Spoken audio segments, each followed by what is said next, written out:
Welcome to Shravan soft. आज हमको देखना है कि हमारा जो फाइनेंशियल ईयर है उसे एंड किस तरह से करना है।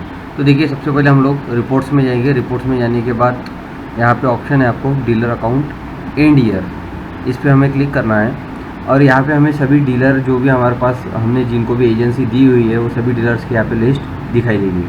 उसमें से जो भी डीलर का हमें वन बाय वन सभी डीलर को हमें एंड करना है, उनका फाइनेंशियल ईयर एंड करना है। तो सबसे पहले एक नंबर जो भी है हमारा उस पर हम क्लिक करते हैं तो इस तरह से उसकी आईडी दिखेंगी। ओके करना है। यहाँ पे हमें डालना है डेट, उसकी प्रीवियस डेट है। फॉर एग्जांपल हम डालते हैं कि वो हमारे से जुड़ा है 1 अप्रैल से, उसका फाइनेंशियल ईयर स्टार्ट हुआ है और इस साल के 31 मार्च तक का हमें उसका फाइनेंशियल ईयर एंड करना है। तो ओपनिंग बैलेंस उसका फॉर एग्ज़ाम्पल पिछले साल 31 मार्च को उसने 1 अप्रैल से जो चालू हुआ था उसका, तो 31 मार्च को उसका एंड हुआ होगा। तो उस टाइम उसने उसका सेल हुआ होगा टोटल जो ओपनिंग बैलेंस था हमारी तरफ जो भी बाकी था उसका, तो वो होगा समझो 5,000 रुपये उसका तरफ बाकी हो गए। या फिर नया अगर होगा डीलर तो उसको हमें ओपनिंग बैलेंस 0 डालना है। क्लोजिंग बैलेंस लास्ट 31 मार्च को, अभी जो 31 मार्च हुआ है इस 31 मार्च तक उसने कितना सेल किया है, मतलब हमारे से कितना मटेरियल उन्हें परचेस किया है, इसकी डिटेल हमें यहाँ देना है। फॉर एग्जांपल उसने हमसे माल लिया होगा अभी तक टोटल 50,000 का, तो हमें 50,000 रुपये यहाँ पे इंटर करने हैं। उसके बाद उसने हमें 31 मार्च तक का पेमेंट कितना दिया है, तो उसने हमें 30,000 रुपये पेड किए हैं। 50,000 का उसने टोटल माल उठाया 31 मार्च तक, 30,000 रुपये उसने हमें पेड किए। उसके बाद उसका सेल रिटर्न आया था 5,000 रुपये और रिमेनिंग अब बैलेंस है उसकी तरफ 15,000 रुपये। इस तरह से हमें फाइनल सबमिट पे फिर क्लिक करना है। तो यहाँ पे आपको मैसेज मिलेगा फाइनेंशियल ईयर एंडेड सक्सेसफुली। इस तरह से वो डीलर हमारा एंड हो चुका है। उसके बाद नेक्स्ट डबल से क्लिक करना है।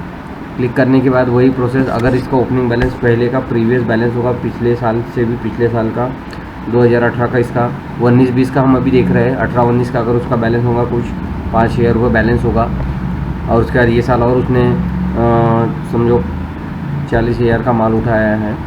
उसके बाद उसने पेड किए हमें 20,000 रुपये, 20,000 उसने पेड किए हैं। सेल रिटर्न हुआ उसका ये साल 10,000 का।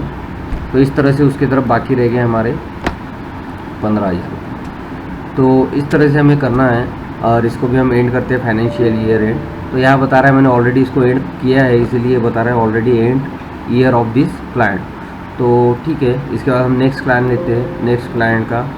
इस तरह से हमें वन बाय वन सभी क्लाइंट को एंड करना है, सभी क्लाइंट का फाइनेंशियल ईयर एंड करना है। अगर हमें उसका जो प्रीवियस ईयर था 2018-19 उसका आगे अगर हमें ओपनिंग बैलेंस मालूम नहीं है तो हमें यहाँ सिंपली 0 एंटर करना है और उसका इस साल का 31 मार्च तक का जो भी क्लोजिंग है वो क्लोजिंग हमें करेक्टली यहाँ पे एंटर करना है, क्योंकि यही हमारा ओपनिंग बैलेंस में व्यू होगा। तो यहाँ पे इसका क्लोजिंग बैलेंस है फॉर एग्जांपल 60,000 रुपये। इसने हमें ये साल 31 मार्च तक जमा किए थे 40,000 रुपये और सेल्स रिटर्न था इसका 10,000 का। तो इस तरह से इसके 10,000 रुपये बाकी रह गए। तो हम इसे सबमिट करते हैं फाइनेंशियल ईयर एंड सक्सेसफुली। इस तरह से हमें सभी डीलर्स को one by one financial year उनका एंड करना है, जितने भी हमारे यहाँ पे डीलर्स हैं उनके। तो इस तरह से हमें फाइनेंशियल ईयर एंड करना है। एंड होने के बाद जो भी उनका अभी 1 अप्रैल से जो भी उनका बैलेंस होगा वो बैलेंस हमें स्टेटमेंट में दिखाई देगा। तो सबसे पहले हमें रिपोर्ट्स में जाके डीलर अकाउंट्स एंड ईयर में जाके वन बाय वन सभी डीलर्स को एंड करना, ठीक है। तो इसके अंदर ध्यान रखना है कि सबसे पहले हमें डेट सिलेक्ट करनी है। जैसा डेट हमारी होगी 1 अप्रैल से, 1 अप्रैल से डेट होगी 2019 इस साल का अगर हमें एंड करना है तो 1 अप्रैल से हमारा स्टार्ट हुआ था फाइनेंशियल ईयर और इस साल ये ख़त्म हुआ 31 मार्च को। 31 मार्च ये डेट हमें सिलेक्ट करनी है प्रॉपरली। उसके बाद जब भी हम डीलर को एंटर करेंगे उसकी इन्फॉर्मेशन, तो हमें यहाँ पे पहले डीलर सिलेक्ट करना है। डीलर सिलेक्ट करने के बाद ही उसकी इधर इन्फॉर्मेशन फिलअप करना है और फाइनल सबमिट पे क्लिक करना है, इस तरह से, ठीक है। Thank you.